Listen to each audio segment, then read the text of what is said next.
Over the past few years, the first video we published in each calendar year has almost always been an exciting look forward at what we can hope to expect from Final Fantasy. But this year feels different. For what seems like decades now, there has almost always been some kind of release looming on the horizon, whether that be a mainline entry or supporting property, a high-profile spin-off, or an expansion. We were spoiled with just how much Final Fantasy there was on the table. Between 2010 and 2013, for example, we had the releases of Final Fantasy XIII and XIV, Dissidia Duodecim, the Japanese launch of Type 0, and the hope it would be localized, Final Fantasy IV The Complete Collection, Theatrhythm, Final Fantasy XIII-2 and XIV A Realm Reborn, and Bravely Default as a nice adjacent property. Countless other games were also released during this period, such as Airborne Brigade and Chocobo's Chocoto Farm, and when combined, it meant 51 unique properties related to Final Fantasy were brought to market during just a 3-year period. There came an appreciation, however, that quantity was not a substitute for quality, and when Yosuke Matsuda replaced Yuichi Wada, he set out to significantly reduce how many Final Fantasy games were released, with the hope of increasing the wider perception of the brand. This saw the average number of Final Fantasy games released per year fall from 12.75 down to just 4 in 2020, and last year there were only 3 properties released: Final Fantasy VII Rebirth, Final Fantasy XVI The Rising Tide, and Final Fantasy XIV Dawn Trail. It means that we now find ourselves in a strange situation. As we look ahead, there are no confirmed original properties scheduled to release in 2025 or beyond. And the things we do know about are the final part in a trilogy that has yet to formally be announced and may not arrive for another 2 to 4 years, and the next expansion in an MMO that also has not been formally announced and likewise probably won't arrive for another 2 to 3 years. That's not to say things aren't happening, however. So, within this video, we're going to talk about what we do know before delving into some speculation. Final Fantasy VII Rebirth had a very successful launch last year, at least from a critical perspective. It received incredible scores from critics all around the world, and has received over 30 commendations at Game of the Year awards, a feat only surpassed by Astrobot. Thus far, however, Square Enix has yet to reveal any kind of global sales figures around the game. The only thing we know is that when combined with Final Fantasy XVI and the countless other games released by Square Enix during the previous fiscal year, the HD games segment collectively did not manage to reach profitability and suffered an operating loss of over $50 million. To try and counteract this, Square Enix has embarked on an aggressive multi-platform strategy, and the latest step in this strategy will be seen on the 23rd of January when Final Fantasy VII Rebirth launches on PC. This, of course, was always planned before the new strategy was put in place, as Final Fantasy VII Remake also launched on PC. But it's more the speed of the port that stands out. Despite the exclusivity agreements not lasting anywhere near as long, Final Fantasy VII Remake took 14 months to appear on PC, and Final Fantasy XVI took 15 months. Final Fantasy VII Rebirth only had a 3-month exclusivity window, but the port will be arriving less than 12 months after its release. And not only that, it's set to come with some significant enhancements. According to the specifications, the game can reach up to 120 frames per second and will come with some huge enhancements to general graphics and lighting. To try and sweeten the deal, anyone who pre-orders the game ahead of its release will also get 30% off the recommended retail price. Let's just hope that the port arrives in a very playable state, unlike 7 Remake, which featured in our previous video about some of the worst ports in the history of the franchise. Of course, now that Final Fantasy VII Rebirth has been out for almost a year, thoughts have already started to move on to the 3rd installment in the trilogy. Naoki Hamaguchi, the director of Rebirth, has spoken about his desire to have Part 3 release sooner rather than later. And with the PC port coming out in record time and no downloadable content being produced for the specific objective of not impeding development on Part 3, the educated guess is that it will arrive towards the start of 2027, 3 years after Rebirth. If that is indeed the intended release window, then there's an outside chance that Part 3 might be officially unveiled this year. Final Fantasy VII Rebirth, for example, was unveiled at the Final Fantasy VII 25th anniversary livestream, which aired 20 months before the game shipped.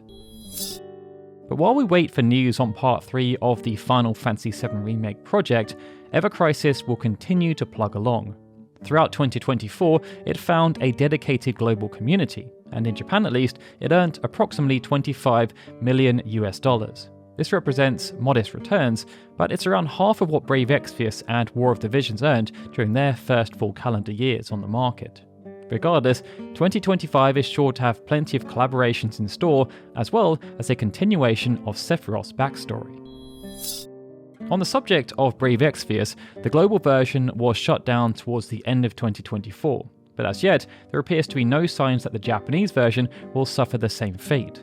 War of the Visions should also continue to see content produced throughout 2025, but given that Square Enix seems to be cutting away all of the deadwood in its mobile catalogue, we may see the global version suffer a similar fate.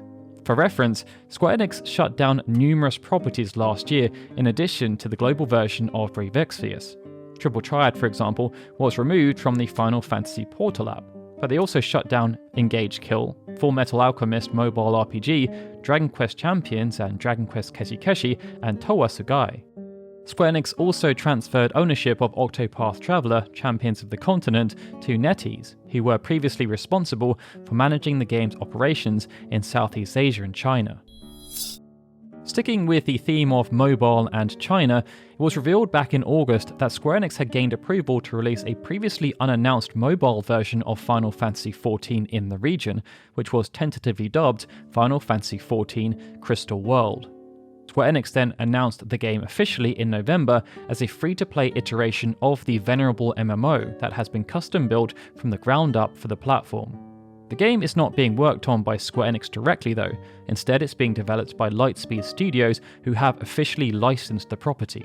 However, it is noted that employees from Square Enix are supervising the project. Lightspeed revealed that they pitched the idea to Yoshida 5 years ago, and this was no doubt part of the strategic venture that Square Enix signed with Tencent back in 2018. So far, no release date or release window has been specified, but the team did note that they have already been working on the game for years. Closed beta tests are already underway, with numerous videos being released online from those who are taking part. Should tests go well, then they plan to launch the game in mainland China first, before making further adjustments ahead of its global launch outside of China. We should therefore expect to hear much more about this throughout 2025, and if things go well, then hopefully it should launch in both China and the rest of the world this year. Last but not least, we then have Final Fantasy XIV itself. Ever since the release of Heavensward, Final Fantasy XIV has been on a prominent upward trajectory. Heavensward received an OpenCritic of 85, and each subsequent expansion improved on the last, culminating in Endwalker receiving a 93. Dawntrail, though, only managed to score an 81, which was lower than A Realm Reborn when it launched over 10 years ago. The team at Creative Studio 3 are undeterred, however, and have been pumping out a steady release of content to try and keep active players engaged. In 2025, this will see the launch of patch 7.16 on the 21st of January, just a few days before the launch of Rebirth on PC.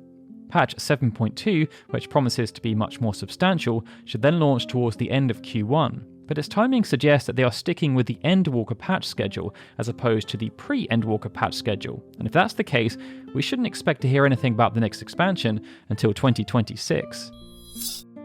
It means that right now, the only properties that exist, or will exist, relate to either Final Fantasy VII, Final Fantasy XIV, or Brave Exvius. There are some promising unknowns, however, and in that regard, we need to go back to Final Fantasy Tactics Remastered. Out of the two remaining projects that featured in the infamous Nvidia leak, Tactics Remastered seems to be the more plausible of the two. Naoki Yoshida has a huge amount of respect for Yasumi Matsuno, the director of the original Tactics, and they have since worked together on Final Fantasy XIV. Square Enix have also released Tactics Ogre Reborn, a faithful adaptation of another of Matsuno's prior works that came with a host of quality of life adjustments. And in more recent times, Yoshida teamed up with Hironobu Sakaguchi to publish an enhanced console port of Fantasian, dubbed Fantasian Neo Dimension. The interesting twist in this particular story, however, is that Yoshida also went on record a few months ago when being interviewed by Japanese publication 4Gamer. It was a wide-ranging discussion, but Yoshida noted that he would love to see Vagrant Story and Tactics re-released at some point, and that's about as compelling as things can get without Square Enix making an official announcement. The Final Fantasy IX Remake, unfortunately, has not been given the same treatment. After what felt like a slew of leaks and rumours, everything appears to have gone cold. And the other somewhat unrelated hurdle is that the Final Fantasy IX anime has also got into some trouble. Back in October, it was reported that Cyber Group Studios, the company that had been working on an adaptation of Final Fantasy IX in collaboration with Square Enix, was suffering from significant financial troubles. That then escalated in December, with numerous studios bidding to acquire Cyber Group Studios and its individual contracts. Amongst this, it was revealed that Newen Studios was attempting to acquire the rights to the Final Fantasy IX animated series, with it speculated that this would be passed to its Blue Spirit production house, which was responsible for the likes of Blue Eye Samurai and Mini Ninjas, which was produced in collaboration with Cyber Group Studios based on the IP when it was owned by Square Enix. Needless to say, things have become quite messy.